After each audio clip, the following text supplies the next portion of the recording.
오늘 예배에 함께 하시는 모든 분들을 우리 주님의 이름으로 호합니다. 몸된 교회의 머리 되시는 예수님께서 우리의 기쁨과 함께 하시는 것을 믿습니다. 왜냐하면 우리의 기쁨의 충만은 에베네셀의 하나님, 지금까지 우리와 함께 하신 그 하나님으로부터 오는 기쁨이기 때문에 주님이 우리와 이 기쁨을 함께 하실 것을 믿습니다. 에베네셀이라고 하는 이 말은 도움의 돌이라고 하는 그런 뜻을 가지고 있어요. 지금까지 우리를 하나님께서 도우셨다 하는 말씀이죠. 그래서 오늘 우리가 읽은 사무엘상 7장 말씀을 보면은 에베네셀이라고 하는 이 단어의 기원이 된 사건을 이야기를 하고 있습니다. 우리도 이 에베네셀의 하나님을 생각하면서 또 감사하고 하나님을 찬양하는 그런 시간이 되고 있습니다. 그래서 오늘은 이 말씀을 통해서 우리의 믿음의 여정에서 하나님께서 어떻게 우리에게 에베네셀의 하나님이 되시는지, 어떠한 경우에 하나님께서 우리를 도우시는지 그러한 말씀을 주제로 해서 은혜를 나누기를 원합니다. 사무엘이 사사로 있었던 그 시대, 그 이스라엘은 사사기라고 하는 시대의 마지막 때였다고 할 수가 있습니다. 이 사사기라고 하는 시대는 영적으로 이스라엘에게 아주 어둡고 혼란한 시기였다고 할 수 있는데요. 사무엘 선지자는 바로 그러한 사사기 시대의 마지막 즈음에 하나님의 부르심을 받아서 하나님의 나라를 위해서 크게 쓰임을 받는 선지자로 성경에 기록이 되어 있습니다.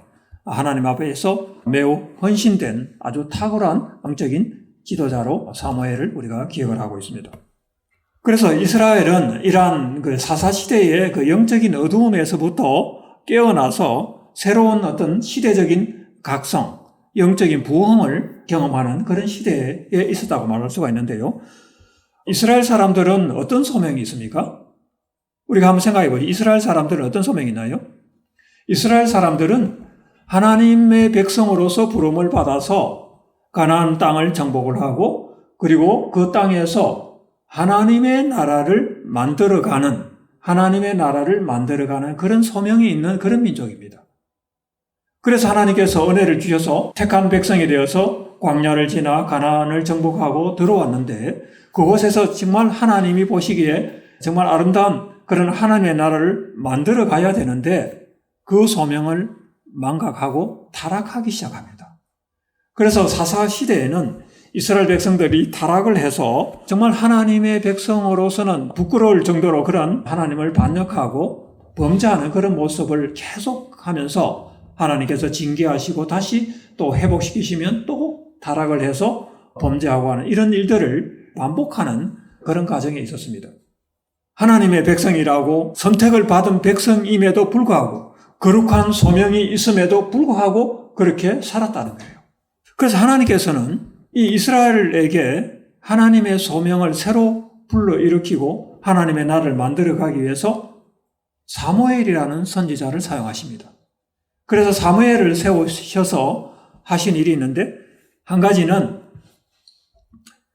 이 이스라엘 백성을 이 어두움의 영적인 어두움에서 불러내어서 깨우는 일을 하신 거죠.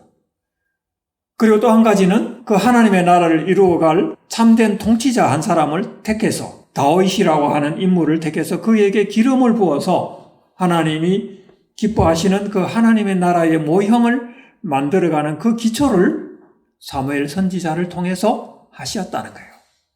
그게 오늘 이제 그 출발선에서 있었던 그 사건을 이야기를 하고 있는 것입니다. 이스라엘은 이러한 부름에 하나님의 부르심이 있었음에도 불구하고 가나안 땅에 그 타락한 종교와 문화에 동화가 되어버렸습니다. 하나님을 섬기면서도 우상인 바알 신과 아스타롯 신이라고 하는 그런 우상을 섬겼습니다. 그래서 우리가 흔히 이야기하는 혼합 종교의 형태로 영적인 간음을 한 거죠. 하나님을 섬기면서도 우상을 섬기니까 이 간음이 된 거예요. 영적인 간음 상태에 빠져 들어가게 되었습니다. 그래서 하나님은 이스라엘을 깨우고 회개하도록 블레셋 같은 그런 이방 나라들을 불러가지고 이스라엘을 침공하게 하고 이스라엘은 블레셋으로부터 여러 가지 큰 어려움을 당하는 그런 또 일을 당하게 되고 그때마다 이스라엘은 회개하고 하나님 앞에 돌아오는 이런 일들을 반복하였던 것입니다. 사사기 마지막 왕정으로 넘어가는 시대에 사울이라고 하는 왕이 있었는데 이 사울이 통치하는 마지막 시대에는 블레셋과의 전쟁에서 패배하여서 하나님의 언약궤를 뺏기는 그런 수모를 당하기도 합니다. 하나님의 언약궤는 이스라엘의 심장과 같은 하나님의 그 영광이 임재한 그 하나님의 언약궤가 이스라엘의 상징이라고 할 수 있는데 전쟁에 나갈 때 하나님의 언약궤가 같이 가면 하나님이 동행해서 승리를 주실 것이라고 생각을 하고 언약궤를 가지고 블레셋과의 전쟁에 나갔던 거예요. 그런데 이스라엘은 그 당시에 타락해 있었기 때문에 하나님의 영광이 떠나버린 거예요. 하나님이 함께 하지 않았습니다. 언약궤는 들고 나갔지만 하나님이 함께 하지 않았기 때문에 전쟁에 패배하게 되었고 오히려 그 언약궤를 블레셋 사람들한테 빼앗기는 수모를 당하게 되었습니다.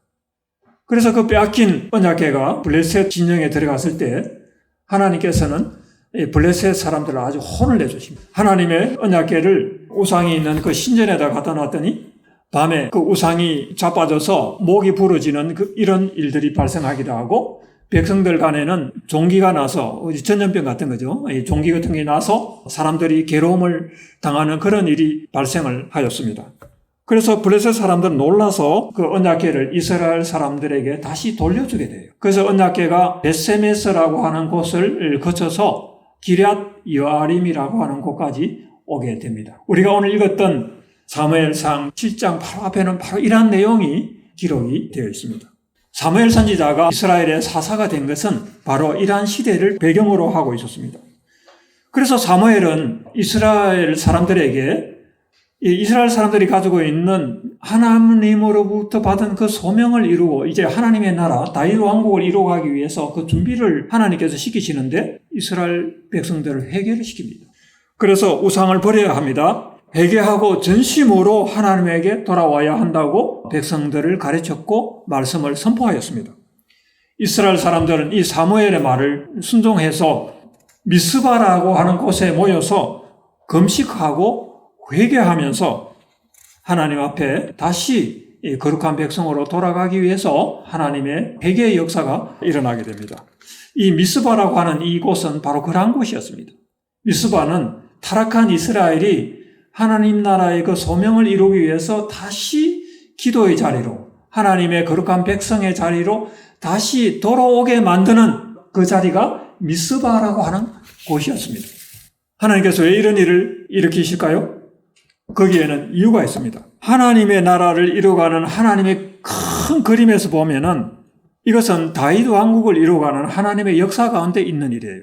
그래서 하나님 나라의 완성이라는 이 그림 가운데 이제 다윗 왕국은 아직 만들어지지 않은 상태인데 다윗 왕국에 들어가야 할 이스라엘 백성들은 이 거룩한 백성이기 때문에 하나님의 거룩한 백성으로 준비가 되어 가야 하는 거예요. 그래서 미스바에서 모여서 반드시 회개하고 하나님의 백성으로 회복되어야 하는 것입니다. 이 역사가 미스바의 역사였던 것입니다. 그리고 또 한 가지는 그 당시의 왕으로 사울 왕이라고 하는 사람이 통치하고 있었지만 사울 왕은 다윗 왕국 같은 그 하나님 나라의 왕국의 통치자가 될 수 있는 그런 인물이 아니었어요. 그래서 사무엘 선지자를 통해서 다윗이라고 하는 하나님의 마음에 맞는 사람을 택해서 이스라엘의 왕으로 세웁니다. 그래서 이 다윗 왕을 통해서 이스라엘 왕국을 통일하고 다윗 왕국의 아름다운 그 모습을 만들어가는 이 역사를 지금 하고 있는 거예요. 하나님께서 그 역사를 하고 있는 것입니다. 그래서 미스바에 모여서 금식하고 회개한 것은 이스라엘이 거룩한 백성, 거룩한 공동체가 되기 위해서 반드시 있어야 했던 일이었던 것입니다. 지금 이 시대에도 하나님이 우리에게 하시는 일을 한번 적용해서 한번 생각해 보십시다. 우리는 어떤 사람입니까? 우리도 이스라엘 백성과 마찬가지로 하나님의 나라를 만들어 가야 할 거룩한 부르심이 있는 사람들이에요. 그런데 만약에 우리가 이스라엘 백성들, 과거의 사사시대의 사람들처럼 막 종교적인 혼합에 빠져가지고 세속화되고 타락하고 우상을 섬기고 한다면 어떻게 하겠어요? 하나님 나라를 이루어가기 위해서 이 백성을 회개시키고 거룩한 백성으로 만들어야 되지 않겠습니까? 그래서 우리에게도 그러한 미스바가 필요한 거예요. 미스바로 나와서 정말 하나님의 거룩한 소명 안에서 우리가 거룩한 백성으로, 거룩한 공동체로 회복이 되어야 하는 것입니다. 왜냐하면 우리 모두가 하나님의 나라에 들어가야 할 백성들이기 때문입니다. 미스바에서 회개하고 이러한 일이 있었을 때에 블레셋은 오히려 이스라엘을 공격을 하였습니다. 하나님 앞에서 분명히 회개하고 거룩한 백성으로 지금 돌아오기 위해서 애를 쓰고 있는데 왜 적군이 쳐들어와서 이스라엘을 또 괴롭히는 것입니까? 여기에 우리의 의문이 있습니다. 왜 이런 일이 일어납니까? 블레셋 같은 이방 나라가 이스라엘을 왜 공격해야 하는 것입니까? 하는 거예요. 우리가 생각해 보면 우리가 회개하고 우리가 하나님 앞에 돌아가면 오히려 세상은 평온해지고 평화가 와야 되고 태평성대가 와야 되는데 왜 이런 전쟁이 일어나는 것입니까? 하는 이제 그런 질문을 가질 수가 있어요. 이것은 우리 신앙생활에 있어서 굉장히 아이러니이고 도전과 같은 것입니다. 예수님을 믿고 신앙생활을 우리가 할 때 우리가 여러분의 신앙생활의 경험에서 그런 것을 많이 경험하셨을 텐데 예수를 믿고 주님 앞에 돌아왔는데 내가 회개하고 하나님을 믿겠다고 하는데 굉장히 어려운 일들이 생깁니다. 건강에 문제가 생기기도 하고요. 가족 간의 어떤 관계에 문제가 생기기도 하고 신앙적인 문제로 갈등이 생기기도 하고 또 사업에 어려움이 오기도 하고요. 가족 관계에 또 여러 가지 갈등과 또 문제가 나타나기도 합니다. 내가 예수를 믿겠다고 하고 하나님 앞에 교회 나와서 열심히 봉사하고 신앙생활하는데 왜 그런 일이 발생하는가 하는 거예요. 좋으신 하나님께서는 그런 우리 믿음의 길로 나온 성도들을 평안한 길로, 좋은 길로, 그런 길로 인도하셔야 되는데 왜 이런 일이 발생하는 것입니까? 저도 돌이켜보니까 저도 20대에 예수님을 믿고 나서 참 그때 어려웠던 것 같아요. 신앙적으로 굉장히 많은 도전을 받았고 가족관계 또 부모님으로부터 이 신앙의 문제되는 갈등을 겪고 청년 시대를 거치면서 또 삶의 어떤 소망을 가지고 살아가는 데 있어서 여러 가지 고민도 많고 갈등도 많고 건강에 어려움이 있었어요. 이런 일들이 왜 발생하는 것입니까? 이것은 진정 하나님의 백성, 하나님의 사람이 되기 위해서 반드시 있어야 하는 산고와 같은 것입니다. 여러분도 한번 돌이켜보시죠. 그런 것이 있고요. 또 새롭게 신앙생활하는 또 주변의 사람들을 보면 또 그런 일이 많이 발생하는 것을 보게 됩니다. 오늘 이스라엘이 미스바에 모여서 이제 거룩한 백성으로 회개하고 주님 앞에 놓아오는데 블레셋의 공격을 받는 것이 바로 그런 상황입니다. 왜냐하면 회개한 백성에게 이러한 일이 일어나는 것은 하나님과의 더 온전한 관계, 하나님과의 더 친밀한 관계 속에서 하나님만 의지하게 하는 것을 훈련시키는 거예요. 그래서 성경에도 보면은 복음과 함께 고난을 받아라 하는 그런 말씀이 있어요. 왜 복음이라는 건 좋은 것이고 우리에게 행복과 평화를 주는 것인데 왜 고난을 주십니까? 이렇게 질문을 할 수 있지만은 이 고난이 오는 것은, 이러한 어려움이 오는 것은 하나님과의 관계를 더 긴밀하게 하나님 앞에 순종하고 더 하나님을 의지하게 만드는 하나님의 역사이고 하나님의 은혜이고 하나님의 선물이라는 거예요. 아멘. 그래서 이러한 일이 올 때 우리는 낙담하거나 좌절하지 말고 오히려 이것이 하나님 앞에 더 은총을 받고 하나님을 경험하는 시간인 것을 깨닫고 하나님 앞에 더 가까이 나가야 되는 거예요. 그래서 이러한 일이 이스라엘에 일어나서 어떻게 했습니까? 사무엘이 번제를 드렸어요. 어린 양을 잡아서 번제를 드리고 하나님 앞에 간절히 기도했더니 어떤 일이 발생했습니까? 그러고 났더니 블레셋 사람들이 지금 군대를 동원해서 쳐들어오는데 하나님이 역사하시는 거예요. 하나님이 역사하셔가지고 하나님이 번개와 우레를 하늘에서 그냥 내려쳐가지고 블레셋 사람들이 혼비백산하게 만듭니다. 하나님의 그 두려움으로, 하나님의 그 엄청난 그 권능과 두려움으로 이스라엘 사람들 앞에서 블레셋 사람들이 낙담하고, 오히려 블레셋 사람들이 낙담하고 좌절하게 만들었고, 그때에 이스라엘 사람들은 이제 일어나서, 기도의 자리에서 일어나서 블레셋 사람들을 공격해서 블레셋 사람들을 물리치고 승리하였다고 하는 거예요. 이것이 주는 메시지가 있습니다. 우리가 하나님 앞에 돌아와서 거룩한 백성이 되었을 때에 하나님과의 관계를 더 긴밀하게 가지기 위해서 여러 가지 어려움이 있고 도전이 있을 수가 있는데 그때에 우리가 미스바의 자리에 나아가서 금식하고 기도하면 하나님이 우리를 위해서 싸우신다는 거예요. 하나님이 우리를 위해서 싸우시기 때문에 우리는 우리가 대적을 이기는 것이 아니라 하나님께서 대적을 놀라게 하고 대적을 물리치셔서 우리로 승리하게 하신다는 거예요. 그래서 이스라엘 사람들이 어떻게 했습니까? 나가서 싸웠을 때 센까지, 미스바에서 센 사이에 전쟁이 일어났고 그곳에 가서 승리를 거두고 돌을 취하여서 미스바와 센 사이에서 여호와께서 여기까지 우리를 도우셨다고 하는 것을 기념하기 위해서 에베네셀이라고 하나님을 부르면서 기념비를 세웠다고 합니다. 에베네셀은 바로 이러한 의미를 가지고 있는 말씀입니다. 에베네셀은 우리에게 어떤 의미를 줍니까? 하나님께 부르짖어 기도한 자리에서 일어나서 우리가 적을 이겨서 승리한 그 승리를 기념하는, 여호와께서 여기까지 우리를 도우셨다고 기념하는 것이 에베네셀이라고 하는 것입니다. 에베네셀은 내가 기도한 자리, 하나님을 대면한 자리로부터 하나님의 나라를 이루어간 그곳까지 하나님께서 우리와 함께 하셨다는 것을 기념하는 그런 단어라고 하는 거예요. 여러분은 이 믿음의 여정에서 어느 곳에, 어떤 지점에 에베네셀의 기념비를 여러분들은 세우고 있습니다. 한번 생각해 보시길 바랍니다.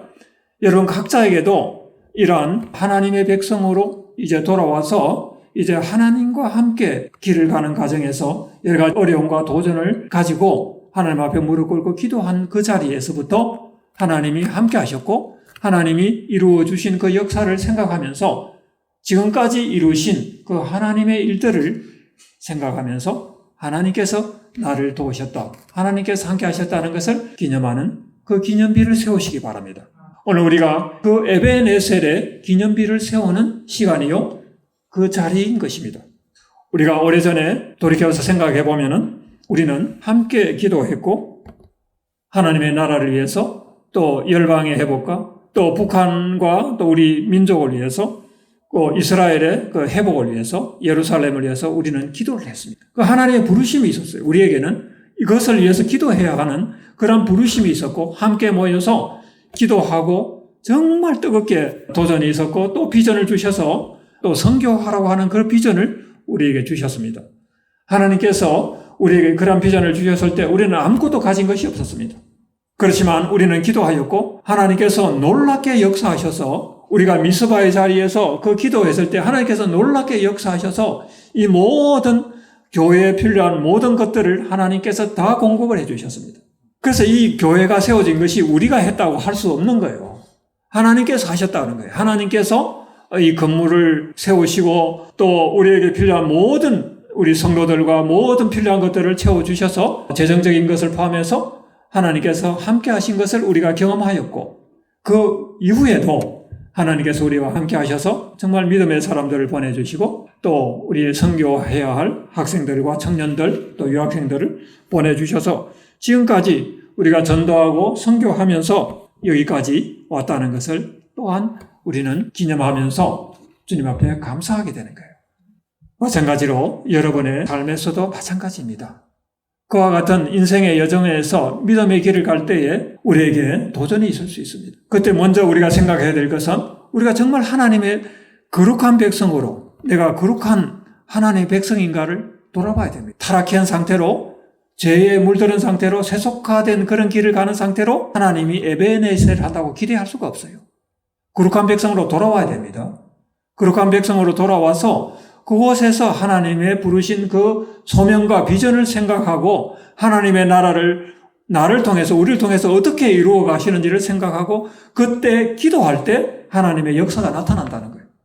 여러분을 통해서 그 역사를 이루시는 하나님을 바라보시길 바랍니다. 하나님께서 일하신다는 거예요. 그러한 믿음으로 지금까지 오셔서 할 것이고 또 그러한 하나님의 도우심이 있었다면 그곳에 여러분의 기념비를 세우시길 바랍니다. 에베네셀 하셨던 그 하나님의 에베네셀의 기념비를 여러분의 삶 속에, 여러분의 가슴 속에 그것을 세우고 그것에 대한 하나님에 대한 감사와 또 믿음으로 또 새로운 길을 또 가는 거예요. 그래서 우리는 궁극적으로 하나님의 나라에 천국에 도달한 그런 기쁨으로 우리가 다 같이 천국에서 하나님께 영광을 돌리게 될 것입니다.